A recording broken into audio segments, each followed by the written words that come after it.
Ever wonder how the most groundbreaking tools and partnerships find their way into machine shops, reshaping what's possible on the shop floor?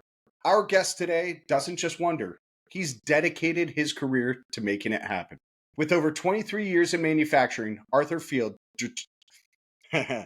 over 23 years in manufacturing, Arthur Field, Director for Strategic Partnerships at MTDCNC, knows the impact of real solutions and how to get them into the hands of those who need them the most.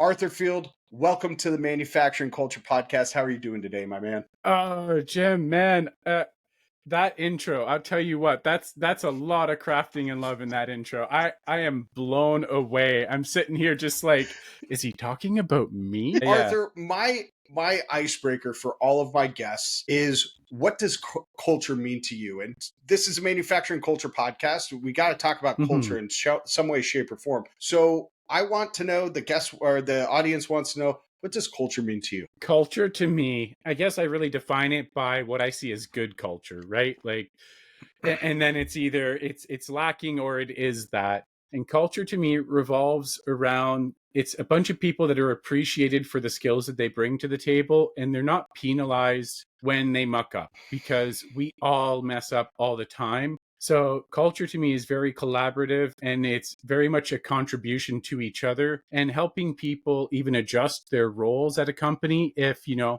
hire someone as a machinist, but they're really good at the more technical engineering side, or you hire someone in HR, but they decide they want to try that path. It's about finding that alignment, because to me, a lot of that, it's all based around more servant leadership, right? Where you're figuring out what the people around you need as the leader in the shop, and you're figuring out how to get it to them. And sometimes that involves helping people discover what it is that they need. And so it sounds all mushy gushy, but for me, we spend so much time in our lives working that it's got to be a good time. I've worked in some places I did not enjoy, and I don't want to ever create that for another human being. I don't want to be responsible for them getting out of bed and like, oh my God, I got to go to work. I don't want to create that for another.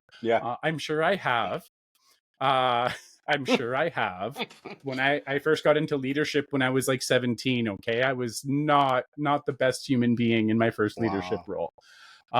But that's what culture is to me. It's that environment where you want to go, that that the culture is good in your job, whether it's a machine shop, wherever, when you want to go, because there's appreciation and there's acknowledgement and there's that extreme accountability where you mess up and you're like, man, I messed that up. That was me. And you clean it up together as a team or individually or whatever needs to happen. That's awesome. I love that. And does that answer your question? I don't know.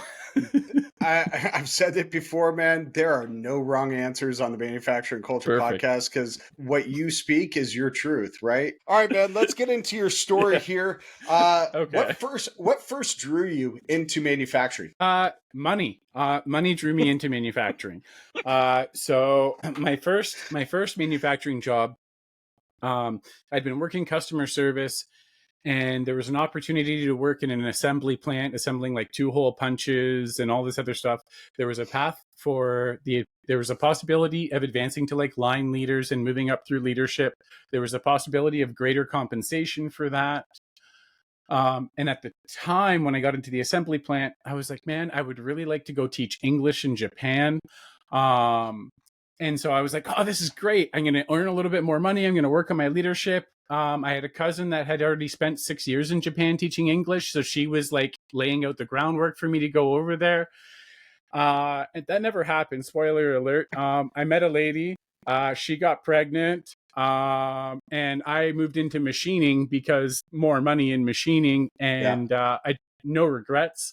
But my path, my life just took a very sharp turn into machining. Our industry is forever evolving. Like, there's not a day that you and I wake up and there's not something new. How do you stay up to date on everything that's new out there, all the new tools and the trends, and how do you stay up to date on that, man? I rely on the connections and the relationships that I build. I don't think it's humanly possible for one human being to keep on top of it all. So I've gotten to a point where I associate different human beings with what solutions envelope they cover.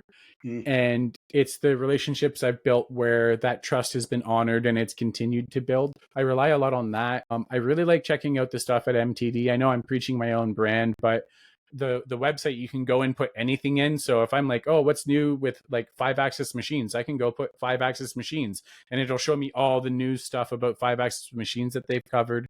I also benefit from just the back channel conversations because we've got people across the world that are going around to learn about the newest things. So I get to learn about it that way. But a lot of it's, man, it's figuring out who to go to for what. I started that at the distributor level because we carried like 300 lines or something ridiculous. I'm not remembering 300 lines. No.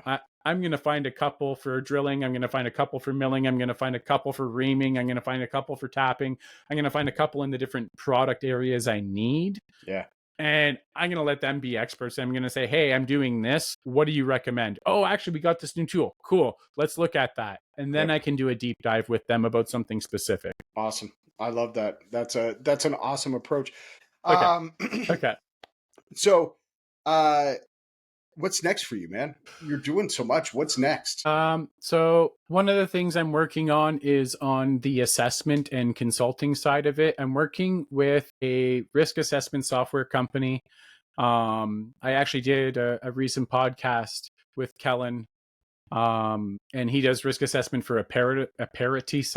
I always say the name wrong, but there's a podcast on my channel on Machine Shop Tech Talk there. But so I'm working with them on an assessment that any machine shop can take to give them a clear landscape of this is where you're at now, from top to bottom, from your senior leadership all the way to the operations on the shop floor. But I'm trying to get it automated through a software solution. It's going to give beautiful reports. And you're going to be able to take it, say, on a yearly basis if you want to, so you can see those measures. It's really hard when you start down the continuous improvement path and the growth path to see a measured return on your investments. So my intention is that it becomes that software and it asks the questions that really only an outside perspective can bring you. So that's something I'm working on. After all the years in distribution, I was like, man, you guys need to be more critical with the way you're looking at things. You keep looking to the same thing, like the newest end mill or the newest turning insert, and you haven't looked at a lot of other stuff. So that's what that assessment's towards. And then more partnerships with MTDCNC and bringing more brands on board, man. 2025 is right around the corner. I don't know if this is launching in 2025 or 2024. So I don't maybe even it's know already right now. 2025. Yeah, it could be 25 by the time people are hearing it. Right. But that's the other area. It's shining the spotlight on the things that are making a difference to get them a place on a global stage that isn't biased by all of the politics that are present in distribution. Like if you've got a new great tool or an existing one that maybe doesn't get enough publicity, maybe you already get good publicity and you just want to dominate market share, but it's so political at distributorship level to get a product to market. And so we're doing everything we can to get more people's voices heard on the MTDCNC platform as well. So that's kind of my two main focuses. Yeah, I love it, man. Very cool. What haven't I asked you that you want to share with the audience today? Oh man, I don't know. You've been an awesome host. You ask really good questions, dude. Like I'm taking notes over here because I want to ask better questions always. The motivation, I guess. So you didn't really ask my motivation or what drives me on this path. Yeah. For me, and it comes probably from the way I grew up with parents that struggled. I hate seeing people struggle. I love my parents, for the record. No shade on them. They did an amazing job. I am so grateful. But I have a really hard time. And when I was at the distributorship, and the whole reason I started out on my own and working with MTD is because I had to watch shops close their doors because I couldn't get through to them. And I couldn't help them see, right? I was a salesman. I was just trying to sell them. That's what they had in their heads.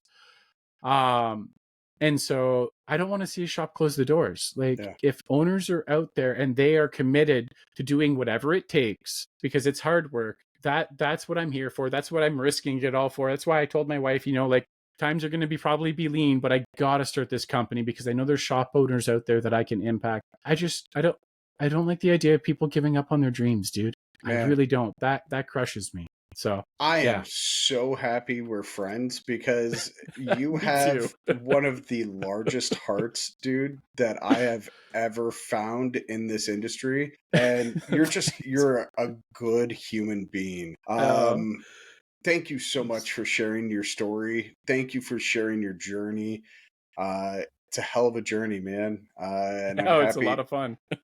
I'm happy you're here. I really am. Thanks, So dude. You thank too. you. Thank you. Folks, that's a wrap on today's episode. It's been, like I said, just an incredible fucking journey. So I hope you all take a minute to reflect on what you've heard today. Think about how you view partnerships. Think about how you view innovation and culture and how all those three areas can help shape your journey in this amazing industry.